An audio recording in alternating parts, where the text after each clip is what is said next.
Welcome back to the Untriggered Parenting Podcast with me, Paula Sampson Lawrence. Today I am joined by Emma Davis, an online business coach who helps new mothers launch and develop their business ideas all during their maternity leave. Let's dive in. So, welcome Emma to the show. It's lovely to have you here and I'm really excited to speak to you. So please do introduce yourself and let us know a little bit more about what you do. Okay, thank you for having me. So my name is Emma. I'm a co-founder of Mumbiz Builders.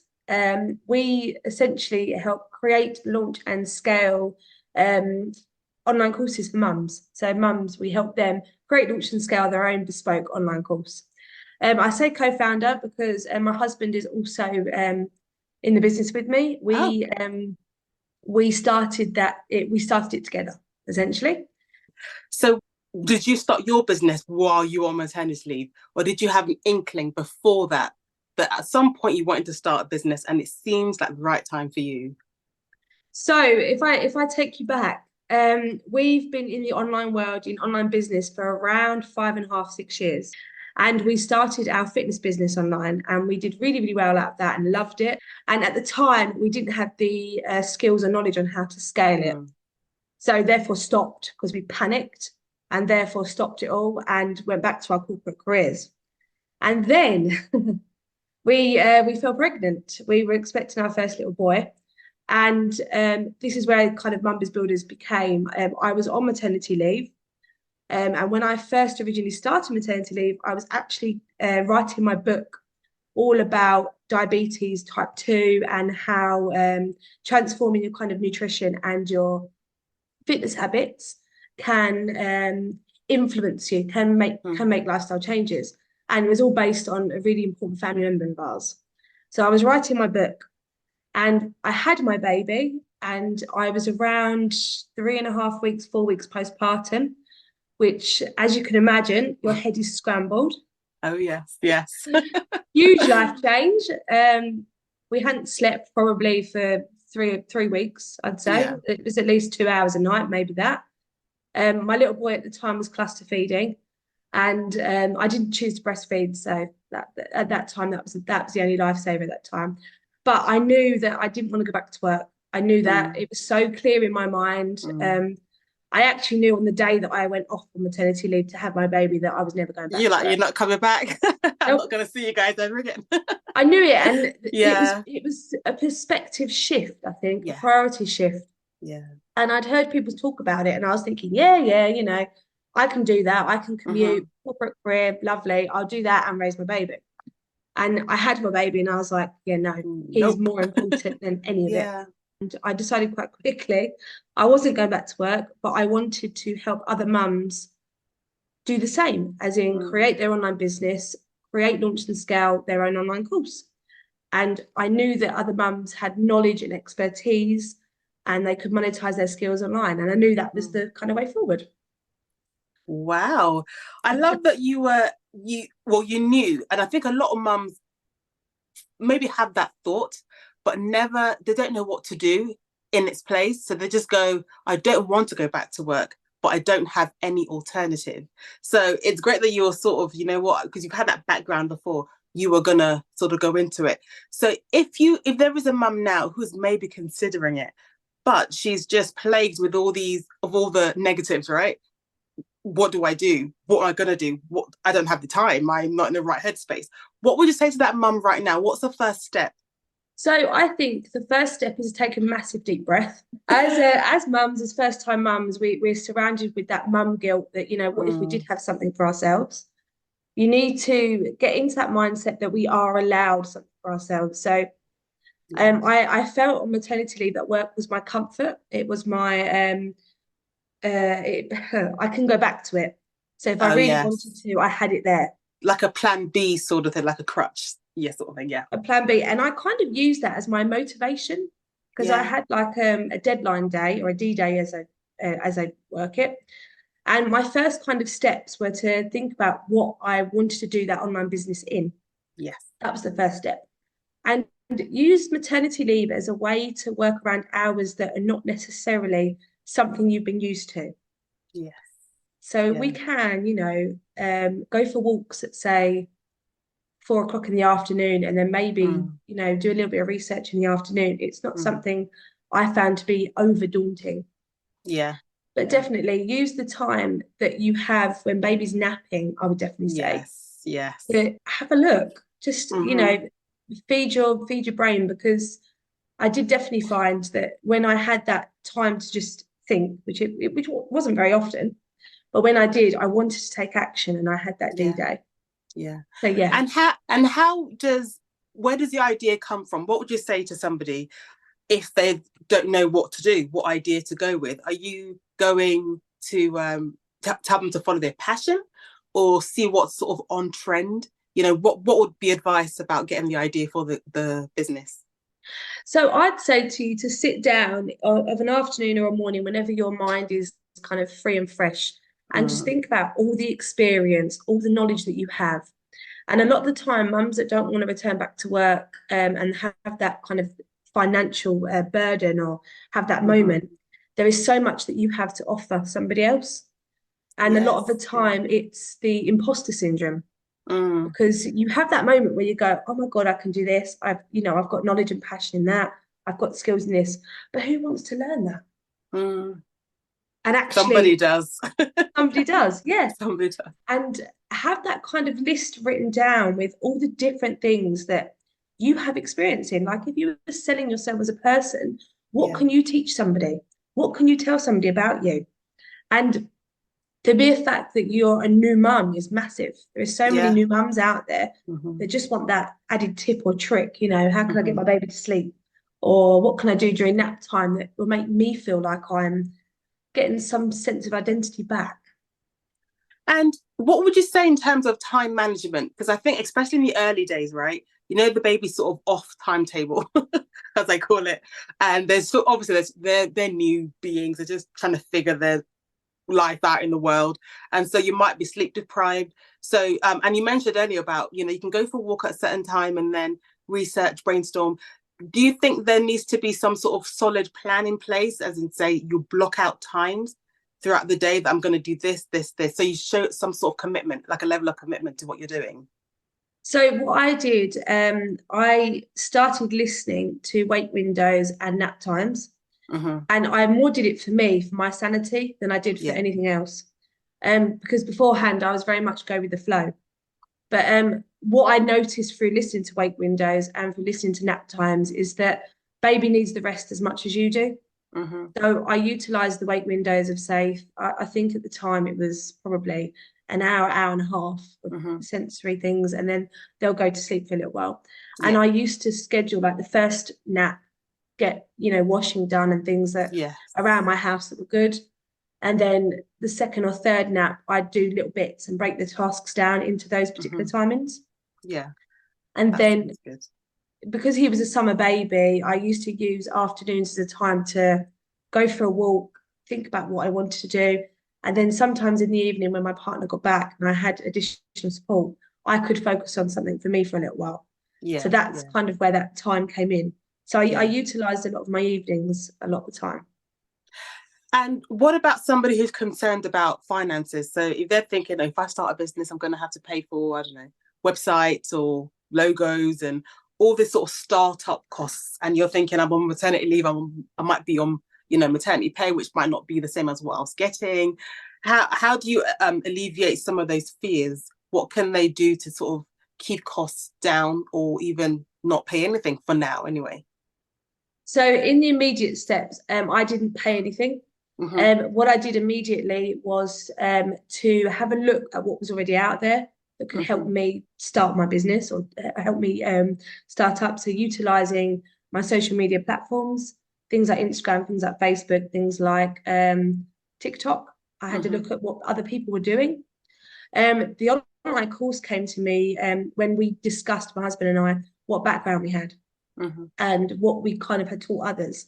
And we were both like, okay, because I'm a teacher, because you've been a director and this is what you've taught people, we can package our expertise into something bespoke to offer somebody else that, wants to create their online course, that wants to elevate themselves.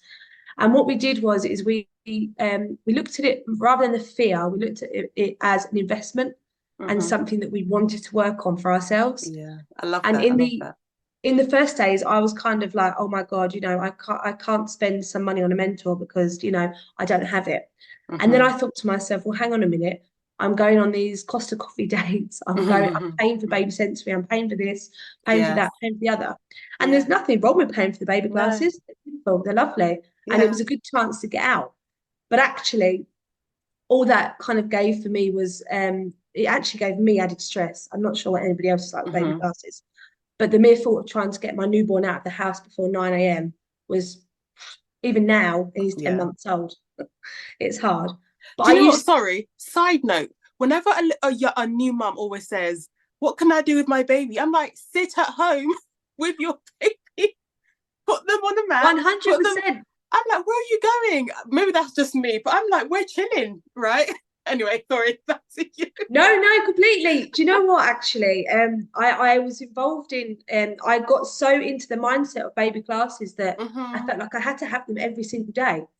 And my husband used to say to me, like, I'd be like, oh, I've got a baby class in like 20 minutes. I've got to get him out. He's just gone down for a nap. And then my husband just said, here's an idea. Why don't you go back to sleep? Yeah. Why have you got to rush out the house? And I was just sitting there and I was like, because he's got to develop. He needs to understand like sensory things and things like that. And you're so in that world of thinking, I have to do this. Oh, well.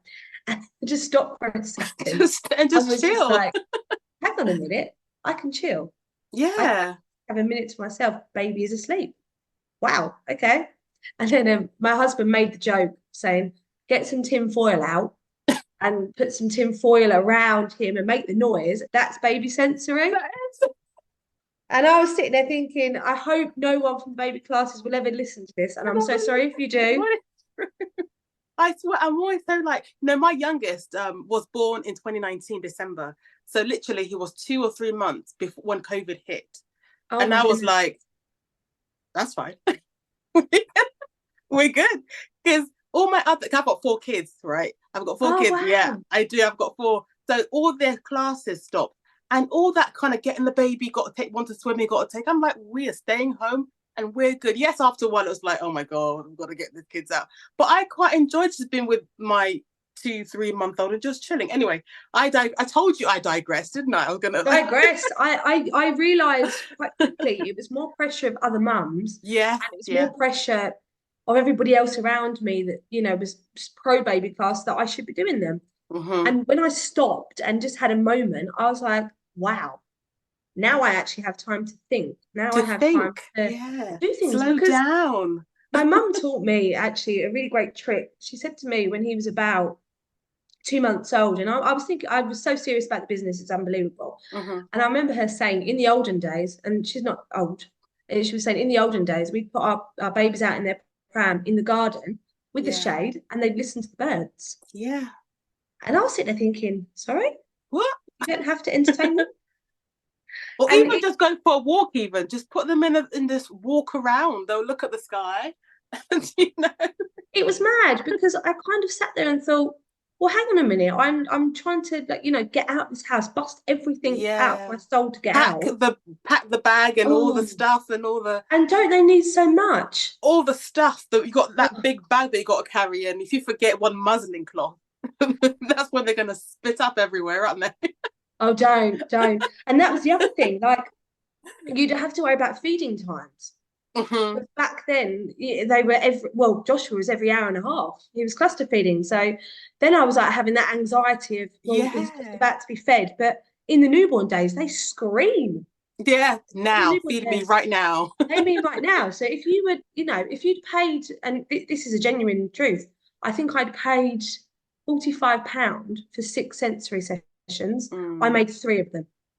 I made 3 out of those 6 because on the other times it was during the feed. I mean, you can't just move a newborn and put him in the car. No, it's not happening. It's not happening. I mean, now at 10 months, you go without a feed for a little while. But not a newborn. But the first few months, it's like, mums, if you sit home with your baby and just chill. There'll be time for that. There'll be time for that later. There is, and one thing I really enjoyed about it, once I'd taken the pressure off, is actually I spent more time just gazing at my baby. Yeah, yeah, And do you know what? I yeah, loved that because just gazing at him made yeah, me just stop and appreciate, yeah, yeah. as opposed to being panicked and anxiety driven that, Mm. if he pooed at the baby sensory, I'd have to change his nappy and Yeah. oh You see, gosh, there's honestly. so much to think about and worry about. And it's just easier just for a few months, just stop for a minute and just chill at home. Now, what I really want to know is how you work. So we have kind of a bespoke offer. So you Okay. can work one-to-one with us, but we a lot of the time do kind of we have a one-to-one membership offer. Go on to the program and you go through the modules, and it's very much like a university degree Right. in the sense of how you create it, what needs to go into it, and the level of detail. Yeah. But what we are doing at the moment is we are offering kind of a one-to-one support to the first 5 women that we get. Mm-hmm. And we're going to call you Family First Founders because we're looking forward to building a community of these amazing mums that want to Yeah. create something incredible for their families, that they Yeah. want to package up their bespoke information, their bespoke expertise, and Mm-hmm. deliver it in an online course fashion. And what we will kind of teach you, and I digress as well, it's terrible, but what we kind of teach you is how to put it all together and how Yeah. to sell something at what you're worth selling it at. So your bespoke expertise is Yes. incredible. I mean, there are so many talented, knowledgeable women out there that often are looked over because of the Yes. fact that, we're raising our babies, we're Mm. in this era of motherhood, and we know that going back to the traditional job is not safe, but it Mm. is a safer option. Yeah. Whereas staying at home and building something incredible like what we're doing now is the fear. It's like, oh my God, what if? But it's incredible. Yeah. What? Yeah. I would love for you to just very quickly sort of walk us through the sort of course so that when you get to the end, you're like, okay, this is what you're going to get. You're going to be ready. You're going to be raring to go. So how does it kind of flow from the beginning and the what you get at the end, hopefully? Okay. So when you first sign up with us, you will get around £1,000 worth of freebies. Wow. Everything to do with Instagram templates, how to set up your social media, how to be in front of the camera, a journal. You'll get things like our course creation code workbook, which Mm-hmm. takes you through step by step the hows and the whats and the passions and experience that you have and how you can Mm. transform that into an online course. Then when you come onto our membership site, we have things like Passion to Profit, which is showing you how you monetize it, how you would Mm. transform that. Then we have things like our challenge, which is how we market the offer, how we get it out there. So how we talk to audiences, how we get hold of your ideal audience and your ideal clients that you would love to work with. Yeah. We talk about getting that rapport, getting that know, like, and trust factor with your Yes. ideal clients. Yeah. Because essentially, what you're building your online course on is for that person that you are building that solution for, creating that solution for. Yeah. And essentially, by the end of the online course or by the end of the membership with us, we will have helped you create your online course so it's ready to go. We Wow. will have helped you launch it, so market it out. We'll help you Mm-hmm. do the social media platforms. We'll guide you through everything that you need to do for that. And then we'll help you scale. So we're Mm. looking forward to helping people get their first, second, third client, and people that, are interested in your course and can't wait to learn. Yeah. Oh, that sounds amazing. Now, that does sound like you are giving a lot. So, what if I'm a mum who thinks, oh, I don't know if I've got the expertise or the knowledge? What would you say to that mum? Because I believe that we often downplay ourselves, especially if you are a mum already, managing things, there's a lot of skill that you probably have that you haven't really brought to the forefront. So, what would you say to that mum who's a bit nervous about their skill set? I would say to them that have some faith in yourself. Mm. You are somebody who's incredible. You're already doing something that you could teach somebody else. Yeah. I mean, Yeah. being a first-time mum alone, there is so many mums out there that probably wonder whether or not they're doing the right thing, because I definitely Yeah. did. But Yeah, having that absolutely. community of going, oh my God, she's doing that. So if she's doing that, I can do that. Hmm. And it's having that moment to step back and go, you can do this. Mm. Take that first step and think about yourself. So what is it about me that I love about me? What is it Yeah, about me that I yeah. can teach somebody else? What is it about me that lets the day flow? And maybe have a look at it, because I thought about this from my husband's point of view and from my point of view.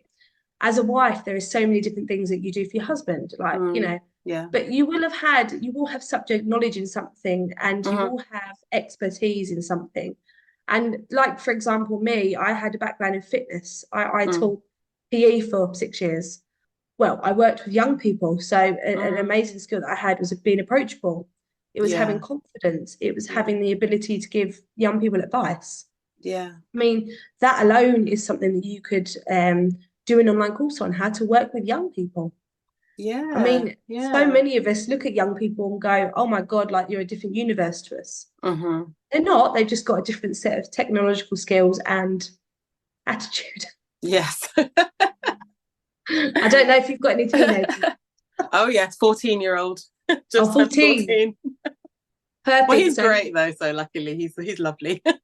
that's what I mean. So it's having that appreciation. And I think just that self-worth. I Yes, think the self-worth element yeah, of it. definitely. I do think if we sat down and thought about it, made a list, we could definitely fill up a notepad with all the things that you can do as a mum. But what would you say that are some of the things, the skills that you might need to strengthen? Because for me, mine was sort of social media, like content creation and getting in front of the camera. I was not comfortable with that. So I twisted it and thought, I like talking to people. So what if I just did podcasting? Because that's my content creation. So I kind of went around it that way. But so what are some skills that you might need to learn? So the first skill that you need to learn or to take on board is to learn yourself, is to be open-minded to develop. Yes, yes. And being able to develop yourself in you as a person also brings on that identity as a mum that Mm. allows you to you're not just a mum. You Mm-hmm. are now trying to be somebody, trying to step into this new identity as a mum, Yeah. being somebody new. You are now the new person of who you are. So being willing to open up your mind, Mm-hmm. that's definitely a skill to learn. I would definitely say having the confidence in yourself. Mm-hmm. So knowing that what you've got to say is purposeful and it's also relevant and valuable. Mm-hmm. Because one thing I must admit, when I go back to when I first did my video for Mumbles Builders, I remember thinking I'm just a teacher. I've got nothing to really offer anybody else. Mm. And my mum was very quick to say to me, just a teacher? She was like, you've trained for years to be a teacher. Think about being in the Yeah, classroom. Think about yeah, all the skills that you do daily, just being yeah. in front of these kids. Think about all those different things and think about how they transfer into your business now. Yes, And I absolutely. was sitting there thinking, oh, yeah, because it's things like planning and organizing. It's things Yeah. like keeping, what's the word? Keeping the calm. So behavior management Mm-hmm. straight away, keeping a calm environment. All those things Mm. are transferable. I There think is, because development. somebody who, yeah, or somebody who's not maybe good at admin, or processes, because if you have a course, you have to have a process of when you got your client, sign them up, they've got to pay. Even, how do you go about getting a logo? How do you my website, what should I do? Sometimes it can get a bit frazzled if you're not well versed in business before, if that makes Agreed. sense. So I think for that, I would utilize your social media platforms, Facebook groups, things like that. Have a Mm. look out for free advice. Have a look Yes, out yeah, for people that are already in the field, that are already yeah, doing it. And for example, I've got a great group that I'm in, a networking group. If I went onto that group and I asked a question or I said yeah, something along the lines of, can I have help doing this? People yeah, would lap it up because they want to help you. There are so many people out yeah, there that would love to support yeah. you in creating your online business. Yeah, you know And what? Please speak more to that, because networking, isn't it? That's what oh, sort of it is a big thing. But when you've got your new baby, you're at home, what else can you do to sort of meet people, I guess, but also try to get information to help build your business, if that makes sense? That makes complete sense. Funny enough, I was doing a video on they call it the village, your village, so your supportive Yes. village. And I'm very fortunate that my in-laws and my mum and dad and brothers and sisters and everyone are really hands-on. So if I need help, Yeah. I'm only a phone call away from people. But I was trying to turn it in my head and thought, what if you don't? And I would say to you, my biggest advice is to get yourself out there, go and speak to people, go to the local cafe and say hello. I mean, I said hello to a woman the other day and she completely blanked me, but that's one person. Yeah. Yeah. A lot of the time, as mums, we give a little nod in the park, or we're Yeah. lining up in Greg's and the baby's screaming and Yeah. they're frazzled. You don't look at the baby, don't look at the baby. Just give a smile to the mum, just to say, you know what, I know you're having a hard time right now. We're all We've all grand. been there. Yeah. We're doing Yeah. it. And I would say to you, go on to I think Facebook for me has definitely helped. If you Yeah. go Me onto too. Facebook and have a look at groups for like first time mums, definitely, because that was an amazing Yeah. group for me. I'm in the networking group Mums in Business. Yes. I'm in that one, and there's other groups that I think I'm in. I've got a Facebook group one and a couple of others, but there's all people in there that you can have that conversation with, and you start to build relationships with people. I mean, networking for me, especially being a mum in business, has helped because there are so many people going through the same things I am. Yeah. Yeah. And people are flexible. I mean, I've come from a corporate career where if somebody interrupted a meeting, you'd be shone at and be looked at like, Yeah. oh my God, you're unprofessional right now. Unprofessional. To being in a meeting the other week with my little boy playing on the floor screaming. And it's amazing how the environment is so different. People are much more friendlier than we think that they Yeah. are. Yeah. Yeah. And I'm sure you felt in the corporate world a little bit. You feel like you got to hide your kids. In a way, you can't say I got to leave to go and do the school run. It's like, where are you going? No. It's I think that's what did it for me, because the mindset, and this is something I could go on about for days, but the mindset of being going from being a teacher to being a mum, to being a mum in business, where a mum from in a teacher's point of view, you can't just leave a school day. I mean, as far as they're concerned, baby stays in nursery until you're ready to pick them up. Yes. The priority is the school. That's it. There Yeah. isn't anything different. And I remember going for pregnancy appointments and like at the time feeling like, oh, I shouldn't be doing this because I'm taking time off work.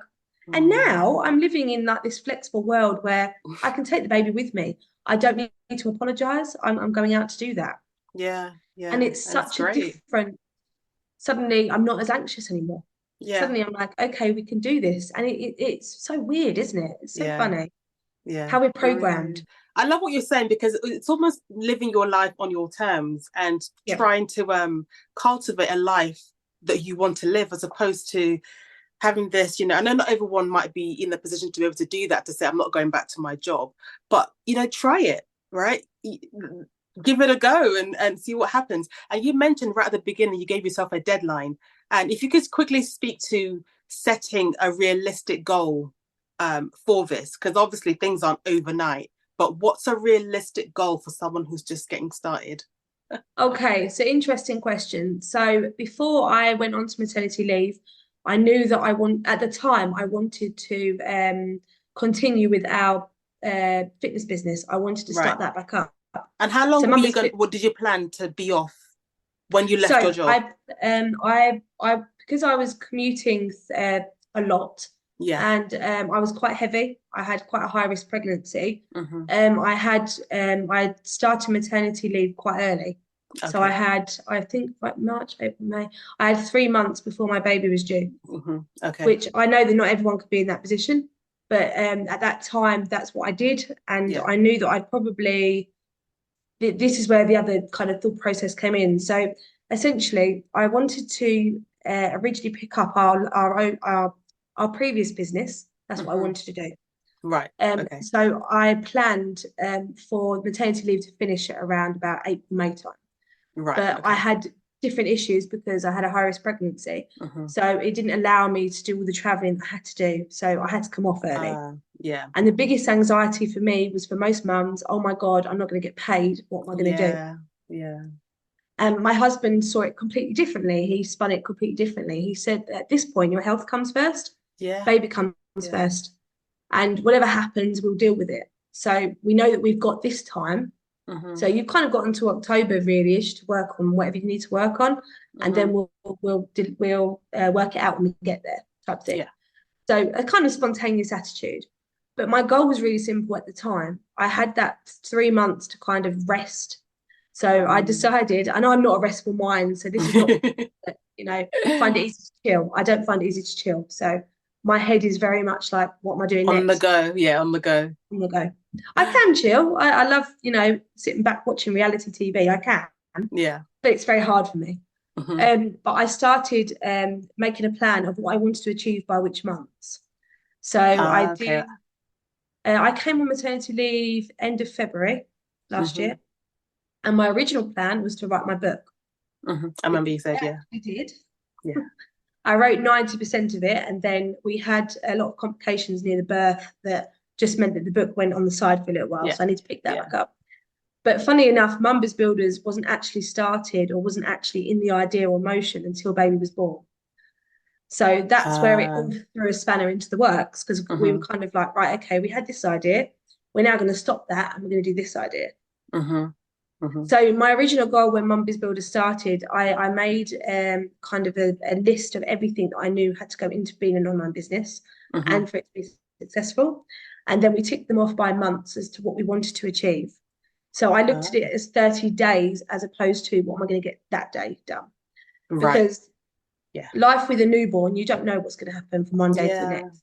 So I'm going to in a minute ask you to share your links where people can connect with you to come and work with you. But before then, can you give a mum who's maybe thinking about, I'd love to do something like this, something that they can action today? If you're serious about this, what can they go off and do today to show they're going to maybe commit to something? That's a great question. I think the first thing that you can do today is have a really in-depth think about things. So go onto Instagram, go onto Facebook, go onto these groups that we've been talking about. So the first thing you could type into Facebook is things like mums in business, and have a look at what other people are doing online. Have a look at Etsy, have an understanding of the online market. Because what you'll find from there is there'll be gaps somewhere along the line. So for example, VAs or virtual assistants, a lot of the time there is a lot of businesses that require kind of knowledge in VAs, admin, all that kind of background. There is also people out there that need help with getting their baby to sleep at night. There is also people out there that need help with learning how to create something. I would say today the action that you take is to go online, have a look around, have a look at what's already out there in the online business world, and then think about what you think you would love to do something in, what you would love to build your online course in. So the immediate action that I did was I sat down, I got a pen and paper. I actually Googled what it meant to write a skill and what it meant by passion, because they're two different things. Yeah, they are. And you might have a skill in it, but you may not be passionate about it. Yeah. So I wrote the skills down that I had, even as small as time management, even as small as blocking my time out, even as small as making a cup of tea. All of these different skills I wrote out. And then I wrote down my passions, and I remember thinking to myself, what could I talk about all day? Like if somebody said to me, you've got all day to talk about one particular topic, what could I drive somebody mad about? That's a great question, actually, isn't it? What can you talk about all day? Yeah. What could you talk about a day? If somebody invited you along to have a conversation, what could you converse about? Yeah. I mean, we're sometimes a lot of the time we talk about what we know. Yeah. But we don't talk about what we love. That's two actions, really. Sorry. Yeah. No, well, that's really good. I think, once you solidify the idea, what it is in your mind, then you can create a vision around it, can't you? Because then when you've got your vision, you know where you're going, where you're headed. So now, if that mum has got the vision, how can they connect with you and work with you? Well, okay. I'm on Facebook, I'm on Instagram, and I'm on TikTok. My platforms are very easy, very approachable. Come on, give me a message and just say hello, that you'd love to have a conversation with me. I'm somebody that wants to talk to you first, because I'm not going to sell you the dream. Yeah. I'm going to talk to you. It takes work, and being in an online business, it takes work. It does take hours. It does take time, but the benefits are so what's the word? So outweighed. Outweighs it. Yeah. I mean, even a reflection moment from today. I mean, we're now sitting in March. This time last year, I did not have the autonomy that I have now. Yeah. I mean, the slow mornings, I mean, having that cup of tea in peace with, having that moment where you can switch on the laptop and have a great conversation with somebody, and having meetings that you can't actually believe are real life, but they are. Yeah. That's incredible. Yeah. And you can get there. It will take time. It will. But I will be with you every step of the way. So have the conversation with me. Come and approach me, and I'll hopefully show you how to package up your expertise in a way that is bespoke and crafted. Yeah. Excellent. Perfect. And I think you've given us so much there to sort of go away and start something, just get the idea rolling and see where it takes you. Because I can also see that you're really passionate about sort of mums in business, because I'm the same way. I think it's so great that, a mum can craft her life around her family. That's what you want to do, and not be sort of pulled in this direction. I want to stay with I want to stay at home with my baby, but I've got to, do like a 2-hour commute to London or whatever to go to the corporate job that I'm not even passionate about.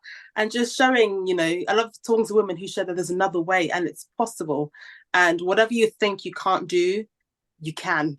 100%. 100% empower that inner mum inside of you. I mean, I don't know about yourself, but when I had Joshua, it took me a couple of weeks to get my mindset right. But now I'm living in this unapologetic era. Yes. Like my perspectives have changed. I mean, I'm happy, really happy. I mean, I choose to work on elements of the business at, say, 1 o'clock in the morning because I love me it. too. Yeah, exactly. And that's what I want to do. And my husband, he's the same. I mean, luckily enough, we've found something that we're both passionate about. Yeah. We can talk about until 3 o'clock in the morning, and then we have to remind ourselves that, baby's gonna be up in 3 hours. And the fact that you've had 4, it just shows so much that being a woman in business means that you can create that lifestyle for your babies, can't you? You can, exactly. And I know that I want to be around for them, and I love, and what I do is for them in a way. It's for me, but it's also for them because I've got 2 girls and I want to show them what's possible and 100%. Set a good example, and for my son to show them that mum doesn't stay home and bake cookies, which by the way is fine, right? Yes, but mum can 100%. bake cookies and she can run her business. So it's a great example, Well, we're defying society. We're defying it. That's right. We need to be these women that step into this inner power that goes, we are forceful and we will, in the best way, get that done. Yes. Amen to that. Oh, it's been so lovely talking to you. Thank you. Thank you for inviting me. Absolutely. I'll speak to you soon. Have a lovely day. Okay. Bye. Thanks for listening, and I'll see you next time.